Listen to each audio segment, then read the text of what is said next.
I read a book. I didn't read it all the way, but I got enough from it that I needed. It's called The Artist's Way, and it's all about, it's for artists, any artist, writer, actor, you know, whatever you do, whatever your creative medium is, it's for like blocked artists. And so about a year into making the album, I had all this incredible material. I was flowing out, like it was flowing like a floodgate, but it hit a point where it's like, it stopped, you know what I mean? I'm like, it was too much, going to the studio was too much pressure. The people in the studio was bothering me, like, yo, why y'all around right now? Y'all messing my vibe up. So I needed to just get away, and I got this book. I don't know how I found out about this book. It just found me. Word. And I read it, and one thing it talked about was, it talked about 3 pages a day. It was like your morning pages.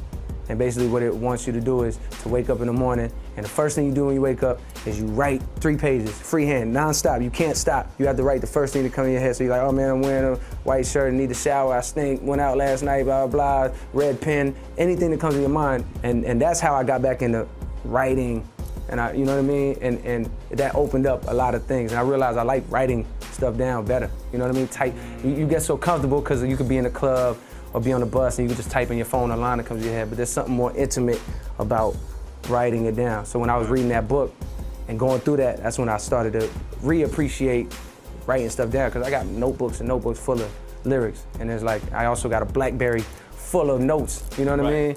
And I just enjoy, it reminds me of when I was a kid. In this clip from back in the day when J. Cole was promoting his sophomore album, Born Sinner, the soon-to-be legendary rapper illuminates our minds with one of the most important factors that have molded him into the revered MC that he is today, and that is step number 1, systematic dedication. Although he began rapping under the pseudonym of Therapist in his teens, Cole's rise to a modern GOAT didn't happen serendipitously, nor was his incisive style a God-given ability. For Cole, his adeptness on the mic and the consistency of his pen was something that he had to nurture over time, and as far as he sees it, there's no room for complacency or waiting for divine intervention. A believer in the idea that when you don't write for a while and you wait around for inspiration, it'll never come. Cole may take a while between projects, but it's not because he allows his mind to fall silent. Instead, his absence accounts for him sharpening his sword before each outing. A man who isn't afraid of a little self-reflection, one thing that we can take from Cole is the fact that he took the lessons learned from squandering his potential on the basketball court and parlayed them into his approach to rhyming. As such, when he entered the rap game, he knew that it was time to put in his 10,000 hours in order to ensure that he wouldn't fall short of his capabilities. From the come up through to the present day, this desire for improvement and commitment to putting in the hours has yielded a refinement of his flow to a point that is watertight, as well as a conceptual thoroughness in his writing that can only come with mastering his craft. And rather than take the foot off the gas as he got acclimated to the renown he receives, Cole has depicted the process behind his most recent project, The Offseason, as one that was born of a similarly regimented tactic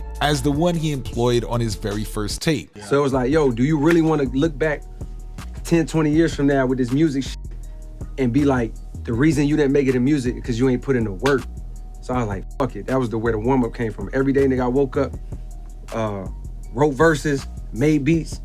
So all that to say, the off season was like the same concept. Like, one more time before I leave, like before I feel like I'm like fulfilled in this game, let me try to reach new heights from a skill level standpoint. Remember I told you about the 7-minute drill?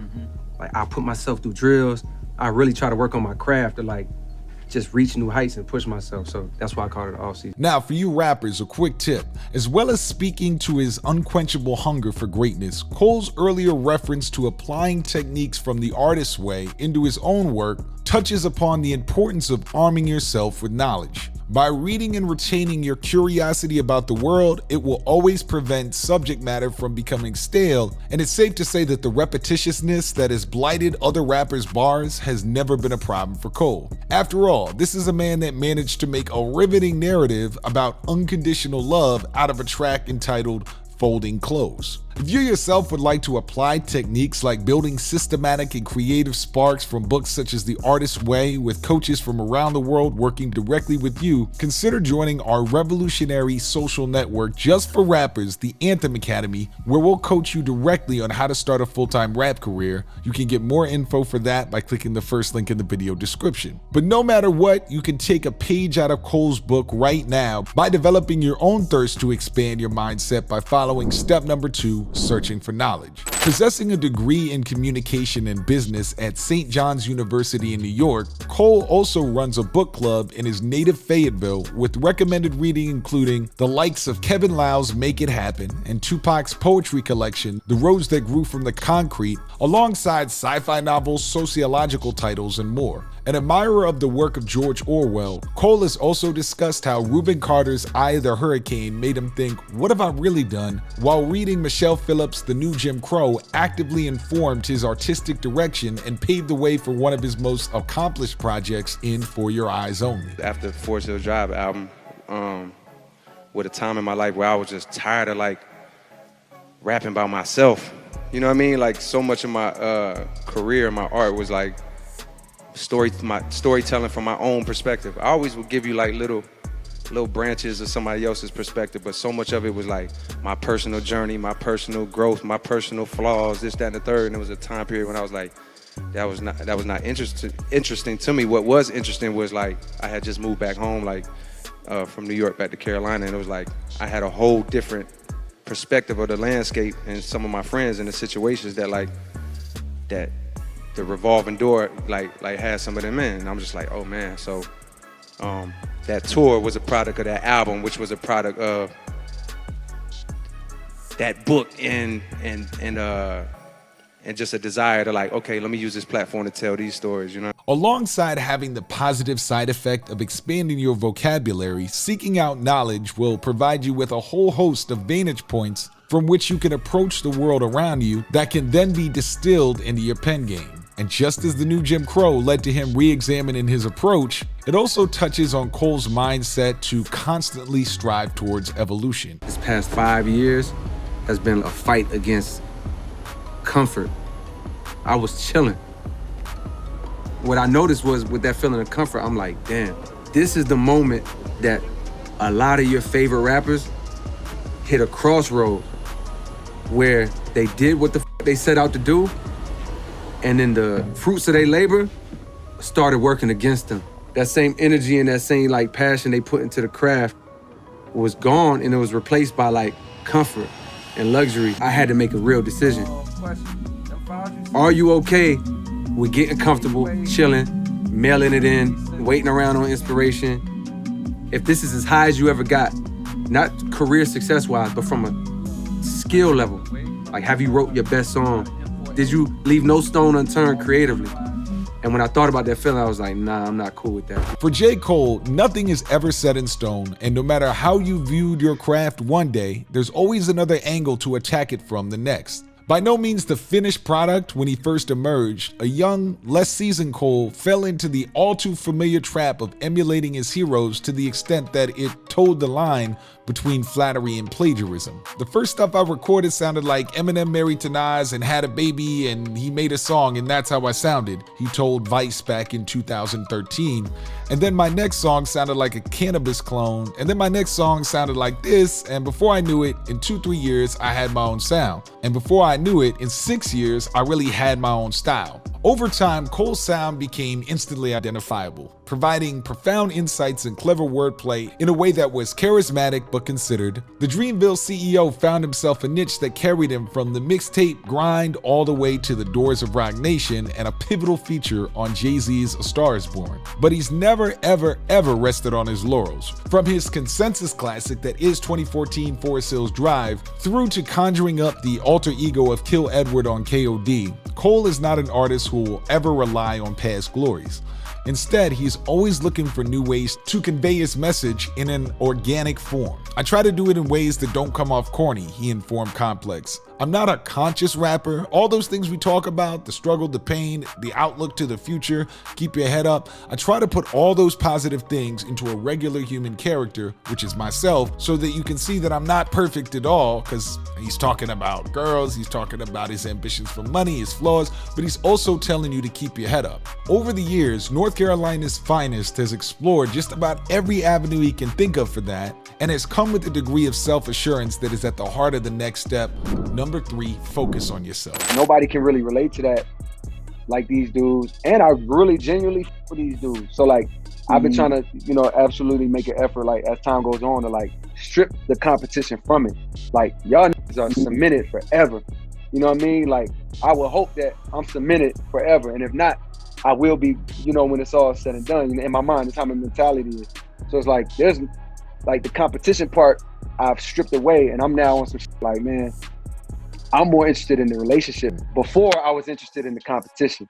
Before I was just interested in like putting pressure or responding to pressure. In the past, J. Cole fell for the common mistake that he was afflicted with, the need to compare his craft to his contemporaries. An industry that in some ways thrives off conflict and attempting to show your prowess, Cole's early years saw him burdened with a chip on his shoulder in which proving himself was all that mattered. I was a rapper first. I take a lot of pride in rapping, and I'm mad competitive with rap, he said back in March of 2013. Now I'm realizing that I'm just as competitive as a producer, but I've got even more to prove there because nobody knows about it. So now I gotta show them. While the desire to outdo your peers can be motivating, it can also lead to a tendency to dilute your own artistic direction in order to hop into different lanes, whether that be pop hits or spellbinding lyrical acrobatics, in order to exhibit your versatility and range.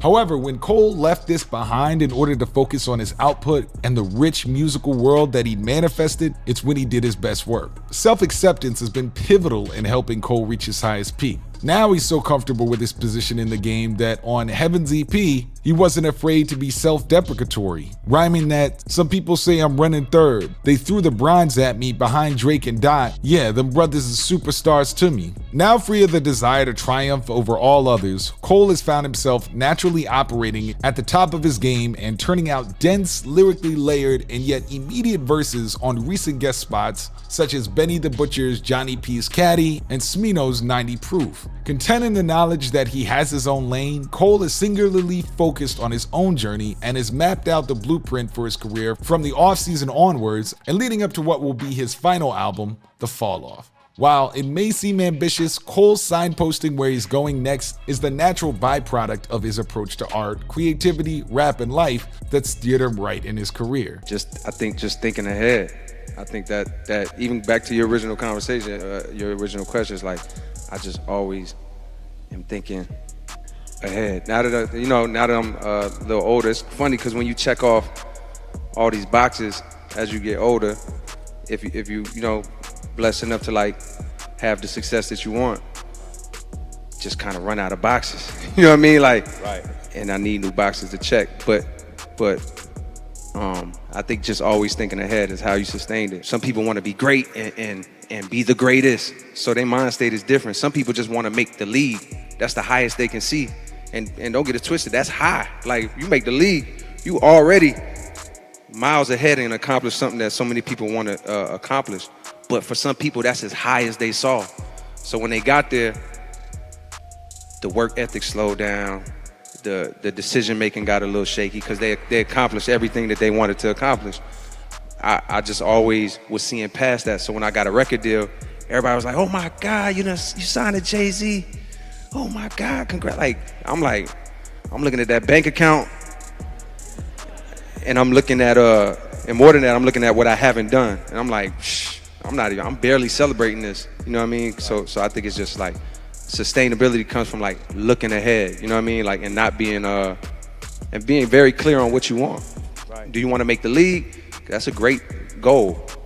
But is that as far as you want to get, or do you want to be one of the GOATs? You know what I mean? That's right. A different type of mentality, I think. Right. Like any young MC, J. Cole battled ego, self-doubt, and even writer's block. But when he applied these hard-earned lessons to his career, he realized that through self-awareness, vision, and discipline, his potential could be fulfilled, and even more importantly, what he once thought was his ceiling now seemed like a starting point. So whether he's in your top 5 or not, there's no denying that if you can commit to conducting yourself like Cole and seeing your art through a similar lens, your odds of succeeding will only increase over time. So if you're an artist watching this and you want coaching to work on your music, be sure to visit the video description. But otherwise, I've been your host, Drew Morrissey, for How to Rap. I appreciate you watching, and I'll see you on the next one.